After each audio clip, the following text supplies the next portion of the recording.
Hello, everybody. I'm Jenny Galuzzo from the Second Shift, and I'm joined by Dr. Laura Athey Lloyd, who is a clinical psychologist based in Manhattan. And we are going to talk about our mental health in this current moment, which is a very important topic. And I think that an area where everybody feels incredibly at the end of their rope, whether it's anxiety or stress with kids and childcare and work, or just being stuck inside the house for too long. We this webinar is sponsored by Alma, which is a platform that connects you with a therapist remotely for all mental health needs. And they have a directory. And for Second Shift members, they're offering a one-on-one consultation to find you the perfect person to speak with. And they connected us with Dr. Athey Lloyd to do this webinar so that we could have a broader discussion, because most of the therapists that they work with are in the tri-state area. And this is a topic that is not geographical. With Alma, we recently did a survey of our members. I hope that many of you filled out the survey and found that 77% of you feel that your mental health has been in decline since the pandemic began. And I know that anecdotally is what I'm hearing from friends and from family and from coworkers and from a lot of Second Shift members, that this feeling that the fuzzy brain, that they can't focus on anything, that the stress of the last few months has really taken its toll, and it's just really gone on for so long that the impact is being felt dramatically. And 72% of you said that you feel like you would want to get a therapist, but you don't know how to go about doing it and how to make that happen, because there's so much demand on your time from work and from caregiving that the stress of that, you can't even deal with the stress and anxiety about going and getting a therapist to deal with the stress and anxiety. So we're going to talk about that. I'm going to try to figure out how we can move the needle forward and what we want to talk about. And just Dr. Athey Lloyd, I was just thinking today in the paper, just in the New York Times, there were two articles, one about why your brain feels like it's broken, and one about how parents just feel like a failure right now. The op-ed had one about just feeling like a total failure because, the fight about work and screen time and anxiety, and are my kids eating, and did they do their homework, and are they failing, and are they learning anything, and did I yell? All of it hit home and was so resonant to me and made me feel better that everybody else is feeling the same, but also made me feel terrible that that's where we are right now. So I want to let you take over and run this show and do your presentation, and then we're going to have a Q&A so that I can ask you all of my questions, as well as everybody in the audience who's listening can ask any questions that they may have and get your expertise. So put your questions into the chat, and then at the end of the presentation, I'll be asking all those questions and we'll get to everybody. And then this is being recorded, so this can go up on our Second Shift blog. Great. And we'll put this on our social media, and people will have access to all of this information. So thank you for being here. That was a long intro, but I've been really waiting for this. I'm really excited and waiting for this opportunity to talk to you. So thank you for being here. Good. I'm happy to be here. Thank you for having me. As Jenny said, I'm a clinical psychologist. Normally, I'm based in Midtown Manhattan. For the last year, I've been based in my basement in Astoria, Queens. So I'm very happy to come to you virtually today on almost the anniversary of when the pandemic at least began in New York City, at least. And I don't think it's a coincidence that we're all feeling more burnt out right now than ever. When things started getting going, there was an article that came out, I think in April, about grief and sort of equating how we were feeling with a sense of grief. What we know from grief work is that anniversaries are really important, and anniversaries bring up a lot when you're grieving a loved one that you've lost. We're grieving our former lives, and this is, I think, an anniversary effect that's happening right now. As opposed to this push and pull of being very much in the thick of it, but also seeing a light at the end of the tunnel at the same time, and holding those two things at once is tough, I think. Tough to sort of hold hope and still be in it at the same time. So thanks for having me now. I think it's really timely to talk about this. As I said, I'm a psychologist. I'm a working mom. I have two little kids. One is 3 and one is 7 months. So maybe we'll talk to you about specifically how mothers are doing right now, and how we as women generally are doing right now. And I want to offer some specific insight into what we can do to feel a little bit better right now and in future. Okay, so I want to take a mental health perspective as opposed to a mental illness perspective. Right now, I mean, the stigma about anxiety, depression, anything we might be feeling right now is going away. I think that might be one of the silver linings here is everybody is under some degree of chronic stress right now. And so to talk about feeling anxious or depressed or overwhelmed or burned out, not as stigmatized anymore. I think we're talking about it a lot, and we're seeing, article after article kind of resonating with how we're feeling. So maybe one thing that comes out of this is more of a sense of prevention and wellness, screeners at our annual physicals, every 6 month or annual kind of well visits with a mental health professional to just check in on how you're doing. I mean, that would be great if anything like that really gets going. When we talk about mental health, we're talking about a quality of life, a general feeling of well-being. We're not talking about happiness or joy every moment of every day. Like that doesn't represent the real breadth of human experience. We're talking about a sense of being well. We're talking about a sense of being where you thought you'd be or expected to be at this point in your life developmentally, feeling like you're checking boxes of career and community, those things that are important to us. A sense of hope is a real protective factor. When I assess clients for suicidality, if I hear a lack of hope, that's the big red flag that brings up the most concern. If we have a sense of hope, if we can see the horizon, that's one of the surest signs that we can stay afloat. And I want to talk later too about resilience. There's been interesting resilience studies after traumatic events in the past that I think come to bear here of how do we develop resilience right now? What can we do while this is still ongoing? And then how will we reflect back on this experience once things get back to a new normal?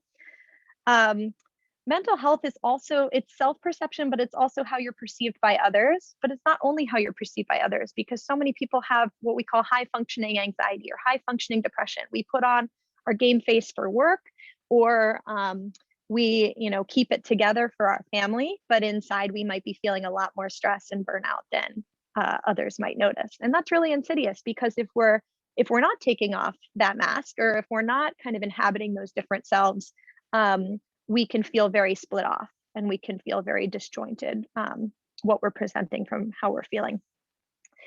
So I want to talk about burnout. I want to talk about chronic stress and how it's impacting us all right now. I want to talk from a psychological point of view, a physiological point of view, like what's going on in our bodies when we're under chronic stress, and then also from a social perspective, from a developmental perspective, how the pandemic has created kind of a developmental arrest for most of us. Okay, so just in a nutshell, you may be feeling all or a few or even more of these things, but this is what we think of when we think of burnout. We think of a depletion of energy, physical fatigue, mental distancing, or sort of a desire to kind of get out of your life or out of your head for a little while. We see increases in negative thinking or pessimistic thinking, trouble concentrating or reduced performance on tasks, whether they're household tasks or work tasks. And then we see physical symptoms like headaches, stomach aches, things like that. And this is not an exhaustive list, but this is what we think of in terms of burnout. I wanted to introduce some terms here, terms you might be familiar with or not. Most of the people I'm seeing currently for therapy have what we would call adjustment disorder. Adjustment disorder is a transient, temporary state of increased anxiety or depression in response to a clear environmental stressor. when we see something, generally, when we see something like adjustment disorder or even post-traumatic stress disorder, it's in reaction to a single event or a chronic event, but that has sort of boundaries around it. And the pandemic doesn't have boundaries. We're all affected by it to some degree, and some more than others and in different ways. So when we're seeing folks with trouble adjusting to this, which I would argue probably all of us would meet criteria for adjustment disorder right now, we see an increase in depression and anxiety symptoms, but not necessarily to the level of clinical depression or generalized anxiety disorder.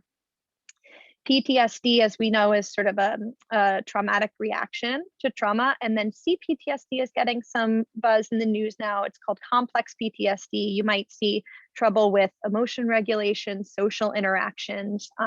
That tends to sort of have a longer lifetime than adjustment disorder, which should have a beginning and an end. As you said, Jenny, there's been an increase in the demand for therapy. Everybody seems to want a piece of therapy these days, which is great from a mental health perspective. From our perspective, therapists tend to be full or flooded. And so a service like Alma is really great because it matches you with therapists that they know have availability. And so you're not calling around and hearing that everybody's full. I'm actually hiring right now because I'm pretty full. So if anybody is a psychologist or social worker or knows one, I am looking for one to help me out. I'm going to talk a little bit about the stress response, a really high level overview of how we respond generally to an episodic stressor, but in this case, a chronic stressor, which is why this is kind of problematic for us right now. But our systems were wired to respond to something that we fear. So we were originally wired to respond to something episodic, like a saber-toothed tiger presenting itself in front of us, right? And we've all heard the fight or flight response. That's been expanded to be called fight, flight, or freeze, because freezing, kind of numbing out, is a response that we see in animals and in humans. But basically what that response is, that's our sympathetic nervous system. That's the nervous system working the way it's supposed to. Our hypothalamus is supposed to interpret a stressor, and then it sends a signal down to the adrenal glands, and the adrenal glands release adrenaline and cortisol. Like, this is all what's supposed to happen. It makes us stronger, it makes us faster, it shuts down non-essential functions like digestive functions, so that we are, our bodies are not focused on unnecessary tasks. They're only focused on survival. But what's supposed to happen with an episodic stressor is our systems are supposed to return to baseline. The parasympathetic nervous system kicks in. Rest and digest is a way to think about it. And then we're supposed to feel better. We're supposed to calm down. The problem is, even before the pandemic, we were seeing that the way we carry anxiety and the way we respond to increased work and family demands right now, and trying to juggle it all culturally, not just pandemic specific, is leading to a chronic low baseline state of anxiety. So this system is activated at a low level way, sometimes all the time, or at least a lot of the time, more so than it was supposed to be when our systems originally developed to do this. And we know there's long-term physiological effects of elevated cortisol levels, like heart problems, elevated blood pressure, weight gain, thyroid problems, as well as mood things like depression, anxiety, and stress. So that was a lot. And if people have questions about this, feel free to send them. I am not a neuropsychologist, but I can try to answer questions if there's more about this. But all this to say that we're having a sustained reaction to something that's ongoing, as opposed to something that we can react and then pull back from. We can't really pull back in the way we'd want to. Psychosocially, the pandemic is having these really interesting effects. I want to introduce you to Erickson's stage theory. If you don't know it, many of us know about child development and the stages of child development. Erickson was a psychologist in the 60s, and he extended it through adulthood. And he talked about these key tasks of adulthood, that we feel fulfillment when we accomplish these tasks, or at least when we're making progress on these tasks. And when we're stymied in these tasks, we feel a sense of failure. or a sense of loss. So he said the main tasks of adulthood, he said young adulthood and middle adulthood. I would argue that there's overlap now because milestones of adulthood are more varied now than they were in the past. So one task is intimacy versus isolation. That's forming and maintaining meaningful relationships, platonic and romantic, and developing a sense of safety and security in those relationships versus the lack of resolution of this task would result in a feeling of loneliness, he said. The other task of adulthood is generativity versus stagnation. So generativity means legacy, making one's mark in the world while we're alive. This can look like career accomplishments. This can look like mentoring others. This can look like family building and raising a child. Any and all of these things, as well as more, can have a kickback of a feeling of accomplishment versus a feeling of failure or disconnectedness if we're thwarted in this. So what's happening specifically right now in a pandemic is we're not meeting our developmental milestones this year the way we might have expected to. Most of my clients, probably all of my clients, have reflected on this sense of the year as wasted, or this year as representing developmental delay on the things that they thought they would accomplish career-wise or family-wise. Many of my clients are dating. That's been really hard right now. Some of my clients were expecting promotions or hoping to change jobs and haven't been able to this year. We have a lack of physical access to friendships and romantic relationships, new ones, right? And a lack of boundaries or novelty in our existing relationships. So we might feel like those are stagnant, or we can't create boundaries or compartmentalize in the way we used to with our families. The interruption and postponement of milestones. Many of you probably know someone who's had to postpone a wedding or postpone having a baby. And also the interruption of career milestones and expectations. And one thing that Second Shift is working on, and has worked on even pre-pandemic, as I understand, is this idea of placing women in roles they want to be in, and developing their careers. What we see this year, and maybe Jenny will speak more of it, is loss of job, disproportionately affecting women, and slowdown in career trajectories. So I'm actually curious to hear what Second Shift kind of does and has been seeing there. I do want to talk about the unique impacts on women, since this is a group of women. Women tend to carry a higher mental load. There's been a lot written about this, the mental load of family and household and career, and that load is bigger than ever and has fewer boundaries between it. We used to be able to sort of put on different self states and take them off at the end of the day. And now we are juggling. Women are better at multitasking. Neurologically, this has been proven that women just are wired to carry more and be able to focus on more things at once. So this is great in some aspects. In other aspects, this works against us because now that the load is bigger than ever, we were primed to carry that load. But I think there's a lot to be learned from the way that men neurologically tend to be better at compartmentalizing and tend to be better at stepping away. And we can talk about some gender differences because there's been a lot written about this. But I think one thing I want to recommend to everybody is try to take that on. Try that out, doing one thing at a time in the way that men are acculturated to do more so than women. I'll talk a little bit later about what that looks like. Restrictions on childcare, self-care options are narrowed. For women, especially mothers, self-care really involves not just a few minutes, but hours to step away from family responsibilities in order to really fill that bucket, as opposed to just a quick top off. And so we don't really have hours anymore, and we don't have other spaces to go that feel physically safe to get that need for space met. So that's been a loss. And women tend to access their community more than men, and lack of access to that community, at least physically, has been a huge loss, I think, for women disproportionately. So the good and the bad. How do I see us emerging from this before I talk specifically about self-care? I think we all think that there's increases right now, and there will continue to be generalized anxiety, social anxiety, agoraphobia, which is like the fear of open spaces or leaving your house or being in public spaces. We're going to see more of that even as we try to take a step back into some normalcy.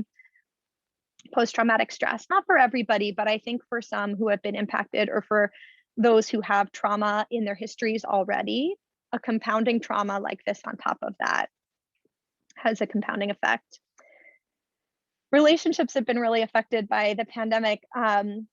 One thing I find interesting, and I think it remains to be seen, is how do we repair relationships that have been strained or even estranged because we're making different choices when it comes to our health, when it comes to our values. I speak to a lot of clients about family relationships that have been really strained by different politics and different approaches to COVID. And if those relationships are important to us at a basic level, how do we repair the hurts that have happened this year? There's been disproportionate impacts on people of color, as we know, women, as I spoke about, and children, but I want to say children with an asterisk, because children are really resilient and really malleable.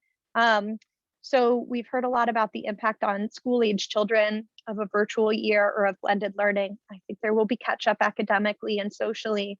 And yet children are more resilient than we are. So we actually may see children coming out of this with a little more flexibility than we do. I think it'll take us adults a little longer to come back to some normalcy or figure out what that looks like.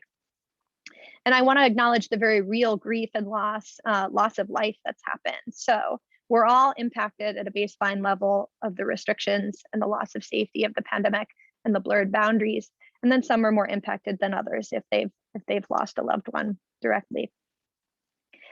I think what we're learning from this is that hybrid and flexible work schedules can work under certain circumstances. They don't work so well if you're also trying to do childcare at the exact same time, or if you didn't choose that work from home lifestyle. But for those for whom it works better, once things get back to some normalcy, I'm hoping that depending on industry, companies will extend those flexible and hybrid work schedules to those who choose. And that could be a great thing for parents, I think, in the long run, if we sort out the childcare conundrum. Less stigma around mental health and therapy seeking, as I spoke about, spotlight on the need for more paid family leave, subsidized childcare. We'll see if anybody picks up this thread and actually does something about it in terms of lawmakers in the years to come, but they certainly can't argue that they haven't now seen where the gaps are. We've developed creative forms of community. We're all really well versed in Zoom now. So now that will extend community beyond the boundaries that it currently existed within. And as I said, resilience. So we're all developing forms of self-care and resilience now that we might not have had a chance to practice before. So when in the future we're inevitably confronted with another loss or a stressor or a trauma, I do think that we're building muscles now that will kick in and will kick in maybe unconsciously when we're faced with stressors in the future.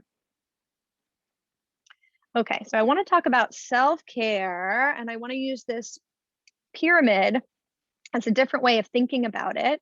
You know, we've seen articles that talk about, you know, what is and isn't self-care. There was something really interesting that came out, I don't know, a couple of weeks ago saying, you know, showers don't count as self-care. Like, why are we selling ourselves so short? Showers count, but they're down here where it says physiological needs, food, water, warmth, rest. So these are basic needs. These are the bare minimum of things that we take for granted usually. Now, the pandemic has taught us not to take safety needs for granted. That is not within our control anymore. So we want to focus on the ones that are within our control, with the bottom of the pyramid being the bare minimum. But if you're not getting these things, it is really problematic. I'll talk about sleep in the next slide. I want each of you to look at this pyramid and think about if there is an area here where your needs are not met or they haven't been met lately, and identify an area that needs some work. I mean, this is what we might do in therapy, for example. We might talk about areas in your life where you're really killing it right now, and then areas that you're not, and then try to figure out why the discrepancy, what Has that always been the case, or is that recent? And dig into that area. And a sense that we deserve all of this, that each person deserves all of this. And it's a privilege to be able to access all of this, because if you're living in poverty, you don't get a shot at the top of the pyramid. It's not available to you because you're trying to meet basic needs one at a time. So, but everybody deserves all of this. Some updates to this sense of the hierarchy of needs. Facebook did a study of its employees worldwide, surveyed them on what's important, and what their responses fell into these three categories of career, community, and cause. And this is another way I want us to think about it, or if you're reflecting on your own right now. In terms of career, community, and cause, which is kind of like what I talked about, legacy, contributing to the world. How are you doing, and where do you want more, and where is access restricted right now for you versus what you can push forward on? And I want to introduce you to the term locus of control.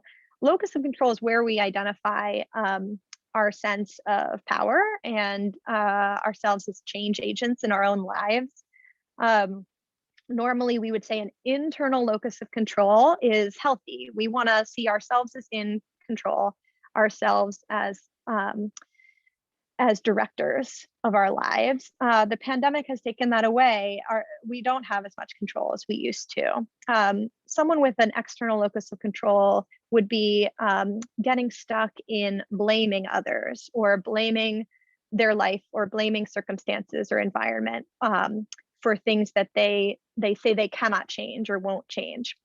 So here's where we get stuck right now, because some of that externalizing right now is totally valid and normal. There are things that we can't help, and there's things we can't control. But if we are working with a goal of taking as much of that locus of control internally as possible, I think that's aspirational, at least. And here's where I want to stay for a while, and where we might center the discussion. I want to talk about self-care and some things that are specific to right now, although these are really general concepts of self-care. I have 2 stars around sleep, because sleep is really important. And I know everybody says, okay, get good sleep, but what does that mean? Sleep is where we recharge. Sleep is where we consolidate memory. I'm a psychoanalytic therapist, which means I do dream work. Sleep is where we dream. Actually, if you're not dreaming, that's not great. Dreams are good. Even anxiety dreams are one way to process unprocessed material from the day or from your life. Dreams are a chance to try on different roles in things that are happening, or things that are happening in your mind. And we do think that dreaming has a protective factor, a resilience factor. So if anyone besides me is having dreams right now that they're like in a crowd and they forgot their mask, or can't figure out if they're in a safe place or not, that's a good thing. That's us trying to figure it out. Good sleep habits, and I can talk more about this if people have questions. It's a good rule of thumb to turn off screens. I've heard 2 hours before bedtime, although I think that's really aspirational. I don't think that that's the norm, but at least 30 minutes to an hour before bedtime, turn off screens. Try to give yourself a sleep cue. This is what we do for children, right? When we sleep train children, we give them a pacifier, or we sing them the same song every night, or we make the room dark. We give them these cues to tell them, to signal physiologically that this is what we're asking them to do. It's no different from us. We need signals. We need internal signals to tell us when to be hungry, when it's time to rest. So think about a sleep cue that you could introduce to sort of make yourself tired at the end of the day. Another tip about sleep, if you have insomnia, if you're having racing thoughts right before bed, which is when most people get those racing thoughts, right? This is when our brains are kind of open and at rest, and sort of the anxieties of the day or the dread of the next day comes flooding in.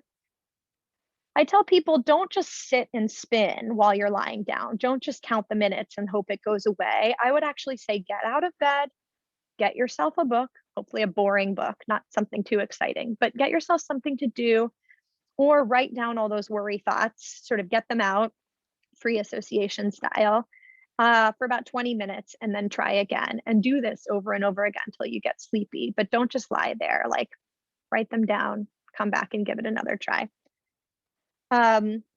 And going to bed and waking up at around the same time every day. I know that's not always possible, but having some routine to it is really helpful too. This is, again, another cue to your body, and your body will start to form a habit. I want to talk about meditation too, because meditation, we know the data shows time and time again, it is valuable, especially if you're making a practice of it. But so many of us, myself included, give up on meditation because it's hard. It's hard. I'm a talk therapist, as you see. I talk fast. I'm in my thoughts. Really hard for me to just sit in a yoga pose and sort of zone out or not get attached to my thoughts in that way that that we're supposed to do. So I want to introduce the idea that meditation can happen while eating. We can eat in a mindful way. Meditation can happen on a walk or a jog. Meditation can happen during a workout, or while reading a book. So anything that sort of gets us out of our thoughts and gets us unattached from our anxieties. If we paint with a wide brush, I think all of those things count and have the same neurological benefits as a point of practice. If we also think about grounding, if you've heard this term, grounding is a way to also kind of get out of our heads and get back into our bodies. One grounding technique is called a body scan. So you might have either on an app or in a yoga class had someone direct you to either from your head to your feet or your feet to your head, kind of go through each body part, check in with that body part, feel it getting heavy, connect to how it feels. What temperature is it? How does it feel on the floor or your seat? How are you connected to the ground and to your chair? This is really effective if you're having a panic attack, by the way. Panic attacks, you might feel short of breath. You might feel dizzy and kind of out of your body. This is a way to come back in. Bilateral stimulation is getting a lot of really interesting research right now. It's the concept behind EMDR. If anyone's heard of EMDR therapy, it's very cool and fairly new, and I'm not trained in it, but I can give an overview that basically the thought is when you've gone through something that's traumatic or stressful, we encode it in our right brains more. We encode it in terms of images and sensory feelings, as opposed to a narrative, like a verbal account of what's happened to us. So the thinking, and there's research behind it, is that bilateral stimulation, EMDR through either tones or flashing lights, has your right and left brain kind of come online in alternating ways while you think about or talk about a trauma. So how do we do this in real life? If you don't need EMDR therapy or you don't have access to EMDR therapy, there's ways to get this calming and processing benefit through rocking, through walking, through drumming, anything that's using each side of your body in a rhythmic way, jogging, spin biking, I would argue. I mean, really, again, if we generalize this out, there's benefits to that rhythmic movement, and it's more than it just feels good. I mean, we rock children to sleep, right? There is neurological evidence that this actually forms pathways in the brain and heals. A concept called opposite action, which I've borrowed from dialectical behavior therapy, which is another kind of therapy that you might see therapists practice. Opposite action is what it sounds like. It's doing the opposite of what you're inclined to do. So an example is in depression, we might feel inclined to stay in bed, to watch a sad movie, to stay indoors, not engage, disengage. Opposite action tells us to just simply do the opposite of what your brain is telling you to do. Opposite action is really hard to do. It sounds really simple, but when you're really in a mood, it's very hard to make a different choice. Feels impossible. So I would recommend having an accountability buddy with all of these things, a partner or a friend or a family member who you identify a few things you want to try with and can remind you of that. when you seem like you're kind of drowning in it. Creative forms of community, like I talked about before, there's ways we can access each other. It's not perfect. It's not what we're used to. It doesn't hit, at the same points, but it's something. I would ask you to consider outreaching to someone you haven't spoken to in a while, or to set up regular check-ins. I have a weekly check-in with my family who live far away. Actually, it feels like I talk to my family more than ever, so in different ways, but the access is there. And that's certainly something, sometimes I don't feel like reaching out. And then when I do, I usually feel better. And that's another example of opposite action, is that there's a kickback later on. It doesn't feel like it's going to feel good at first, like working out. Triage is a concept from medicine, from emergency rooms, right? You might know that an emergency room doctor triages injuries and takes the most crucial ones first. We should also be triaging in our own lives. So Jenny spoke in the beginning about juggling more balls than ever and juggling all the balls at the same time. There was a Twitter post that went viral pre-pandemic about juggling glass balls versus plastic balls. I think this originated with the author Nora Roberts. I want to give her credit because this is not originally my idea, but I love it and it really stuck with me. Basically, the concept is that we're all juggling a lot of balls, and maybe women more than anyone, right? And think of some of them as glass and some of them as plastic, and give yourself grace and give yourself permission to drop some of the plastic balls. So that doesn't mean that like career is glass and family is plastic. It means of all the things in your career to-do list or your family to-do list, all the things that you are juggling, try to keep the glass ones up. Try to get to the end of the day with all the glass ones up, and know that a few plastic ones will drop, and maybe have some mindfulness around intentionally dropping a few when you feel overwhelmed. And I'll talk about that in a second, about dropping things. We have no boundaries, especially those of us who are working from home. But to the extent we have control, I'm recommending that my clients create an in-home commute time. It doesn't have to be the same amount of time. I mean, if you used to spend an hour on the train, maybe you're glad you don't do that anymore. But maybe a half hour where you sip your coffee, you listen to a podcast, you do whatever you would have done in that transitional time and space.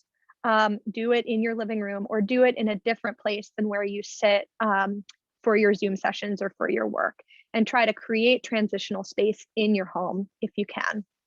Same thing at the end of the day. Don't just shut your computer and turn off the TV. Do something that feels fulfilling, or something that bridges that divide.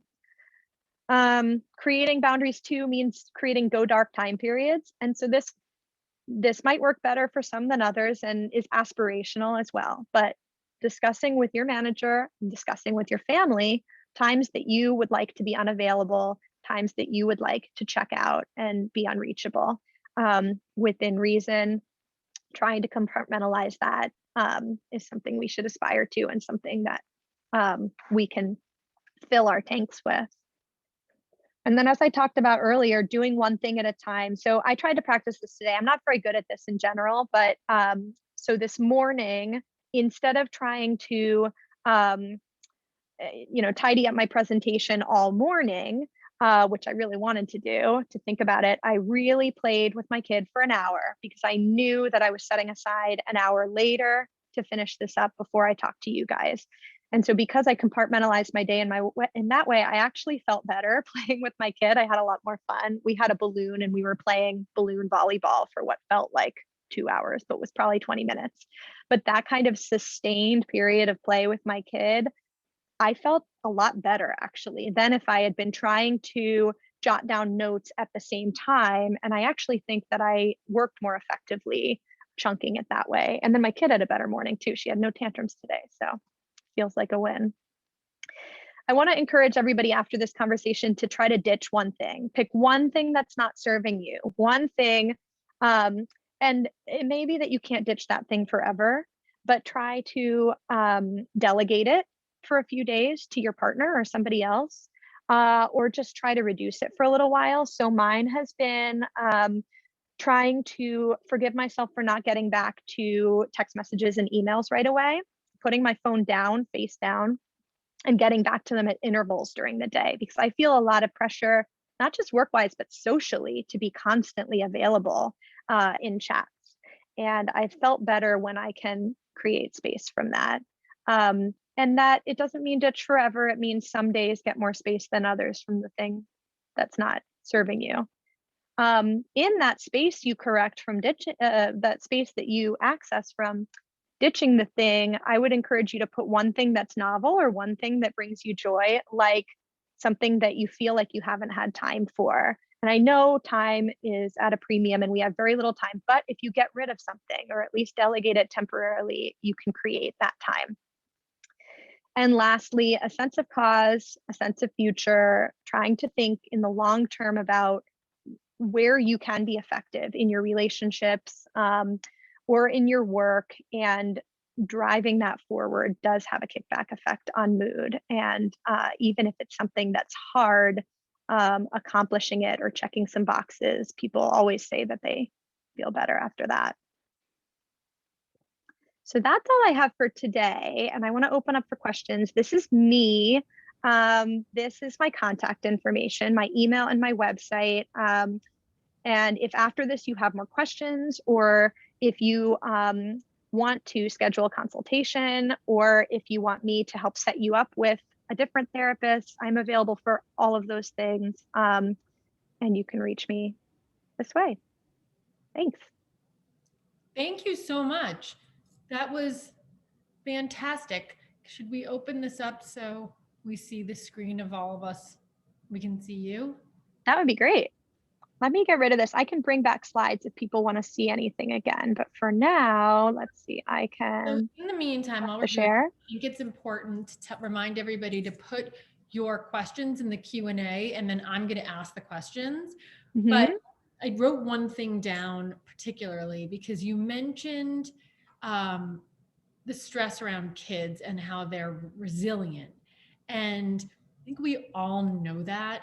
And we all know that like your kids are going to be fine and they're adaptable and like they'll make up the work, and, you know, but it doesn't make it easier when you're a parent, because it hits all the trigger spots of like guilt and not doing things well, and you're somehow messing everything up. And like also there's the idea that you're watching very up close what otherwise would have been done at school.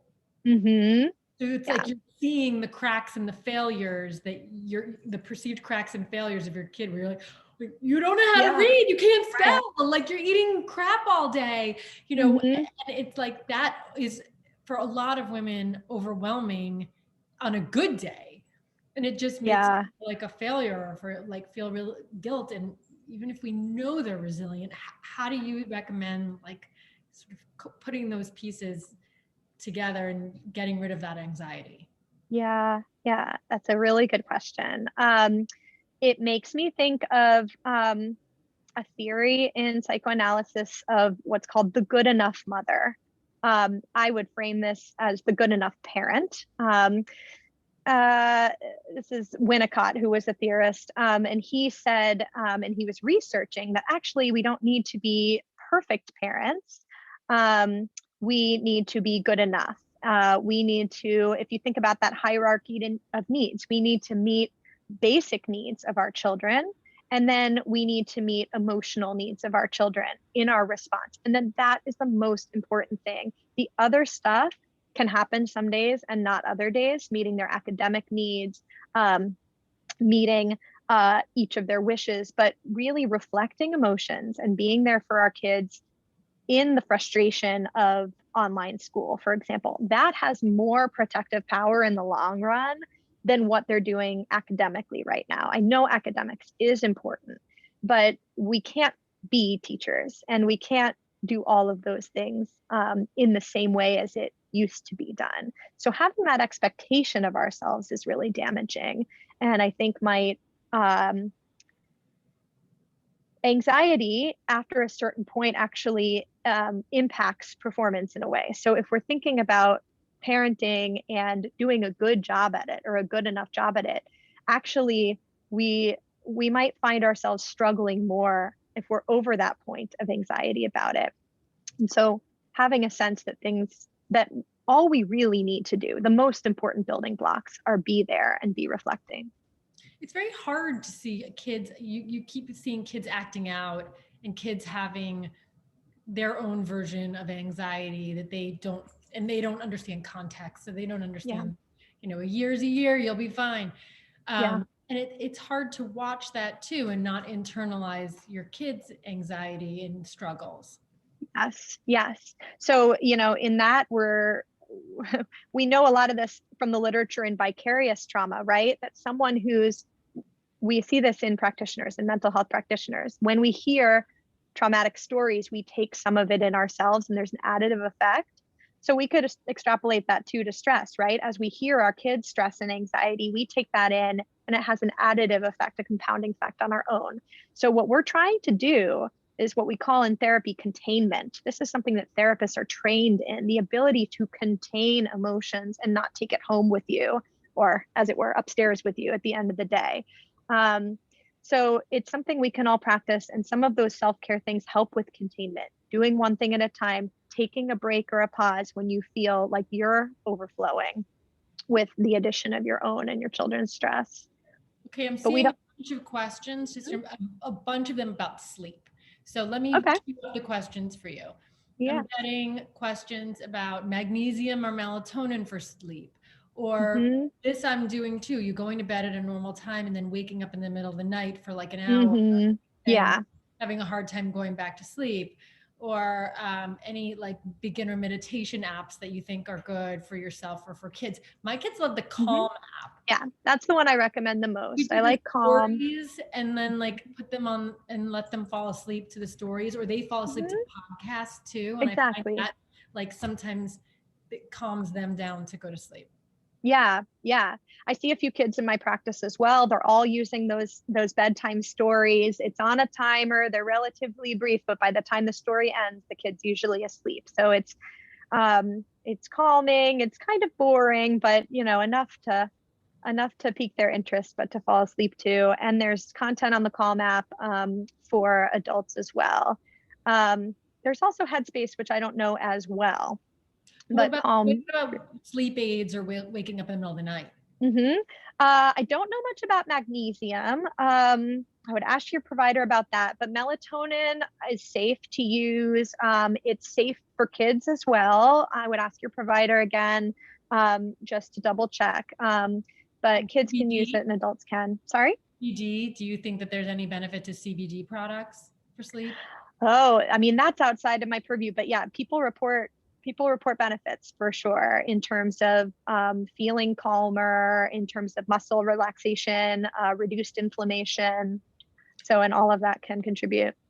Let's switch gears to work for a second, because we've talked a lot about kids and family and sleep, but a lot of that is also work. And we saw a recent study that 1 in 4 women are thinking about leaving the workforce or leaving because they're stressed out about balancing children and work, and something's got to go, and you can't give away your kids that easily. Right.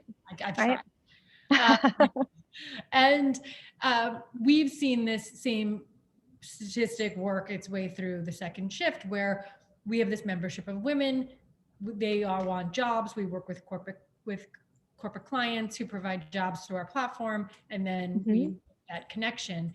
And a lot of women aren't pitching for jobs or even applying for our membership because they feel there's so much unknown. You don't know, tomorrow's remote school, the next day is not. How can you know if you should so they're not in a position to offer themselves up. Like you could pair them with a job, but they might not feel themselves available or be available when something comes. Well, how do you have conversations about this, with superiors around setting limits or boundaries, or your brain is foggy and they want you to work up even more, because now it's like, oh, well, the pandemic's done, but your kids are still around and there's no childcare. Right.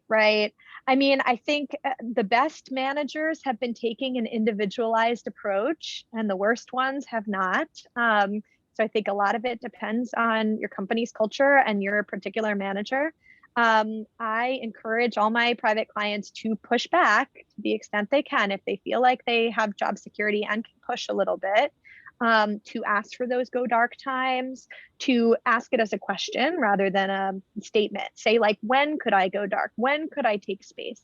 Some people have found success with adding like not an out of office, but like an out of office automatic reply, or to their signature line at the bottom. These are the hours that I'm caring for my family. So if I don't respond right away, like these are the hours where I'm usually more responsive. So in that way, you kind of passively indicate to clients and colleagues what your availability might be, and have them tailor their expectations accordingly. Okay, one more question about brain fuzz. Brain fuzz. What do we mean by that? Think I've heard, and I feel this way too. It's like your brain just feels fuzzy. You can't focus on things. You're not engaged in work. Everything feels overwhelming at the same time. And like recall, even I keep hearing from friends. I had a friend who came into the city the other day because her eye felt twitchy and she thought she had like Bell's palsy or something. And the guy, no, that's just stress. Yeah. And you We're can't, seeing that more too. like everything feels mushy. Like your synapses. That's burnout. What is that? That's burnout. That is, really the hallmark feature of burnout. Feeling fuzzy, feeling distant, problems with memory and concentration. It mimics some of the symptoms of depression, right? That fuzzy feeling or lack of concentration, but it's not exactly depression, and it's burnout. And when you feel that way, that's a red flag. That means that your tank is empty. That means probably it's been close to empty for a while and you didn't notice or couldn't notice because you had too many balls in the air. So that's definitely a flag that you need to delegate. I mean, again, this is aspirational. I know there's so many things we can't delegate. But if you could really ask yourself, can I delegate something? Can I drop something, at least for a little while, and pick it back up later?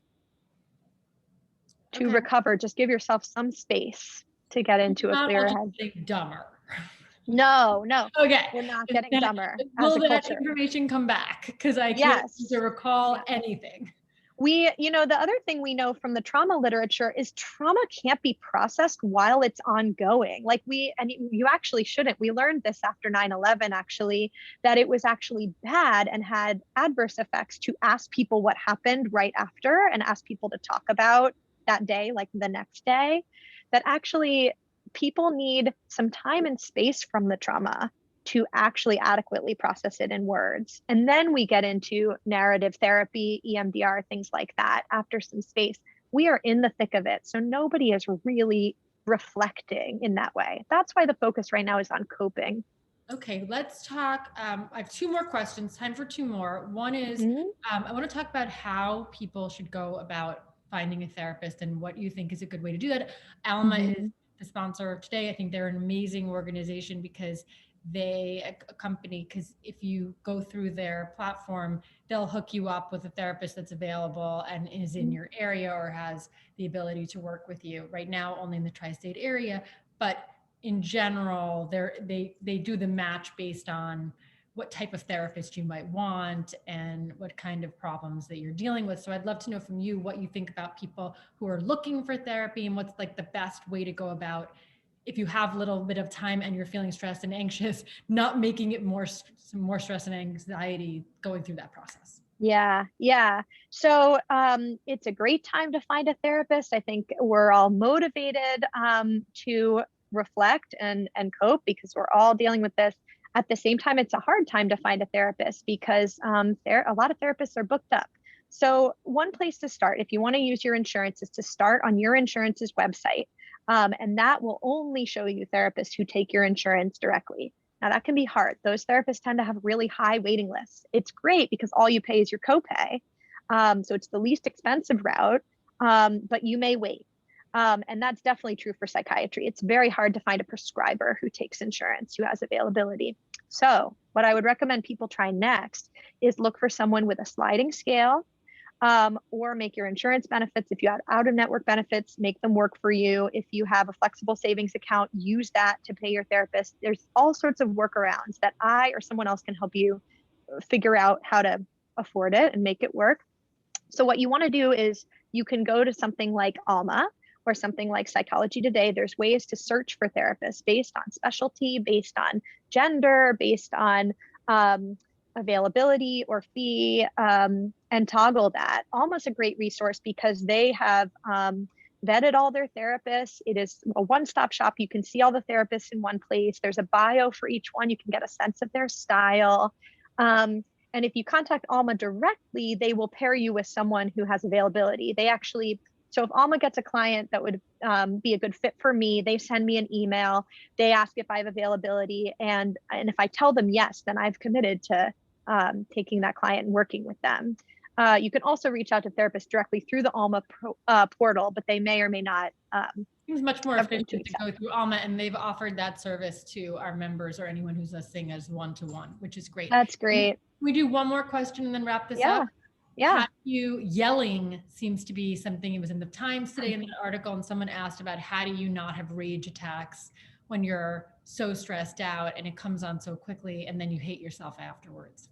Oh, it's so hard. It's really hard. That, I mean, we can think back to that slide, right? With that, that system activation, that limbic system kicks in, and sometimes it gets what we call hijacked, right? You get kind of carried away in that rage, and you might lose your composure or lose your verbal skills, kind of like a toddler with a tantrum. So what do we do with our toddlers when they have a tantrum, right? We provide physical safety. We make sure that they're in a safe place. We might hold them if they want to be held, not pin them down, but hold them and rock if that would be helpful. We help them verbalize what they're feeling, give words to it, move it from that right brain kind of sensory experience to a narrative experience. We can do those things internally too. It's hard when you have a kid, but make sure your kid's in a safe place, exit the room, rock, play a song, talk yourself through how you're feeling, pick a coping skill, tag in your partner, whatever you can access in that moment, do. And also, if you yell at your kids, they'll be okay. I think, some yelling is to be expected. And remember, we are good enough parents, not perfect parents. That's the goal. Okay, we're going to wrap this up. I'm going to post this on our blog, the secondshift.com blog. I want to give a huge shout out to Alma for being the sponsor of this and hooking us up with you and being so generous to our Second Shift members. I think it's such a great company, and this is such a needed hour. So I really thank you for your time. We are not going to send it by email, this link. It will go out into our Second Shift newsletter that goes out tomorrow, but also it will live on our website on the blog. Right. So thank you for your time, and I really appreciate it on behalf of everyone who took part in this and everyone who will watch it subsequently. Take care. I feel much better and calmer already. Good. I'm glad you took something from it. I hope everybody did. I'm happy to be here. Take care. Bye, everybody. Thanks for coming and spending your lunch hour with us.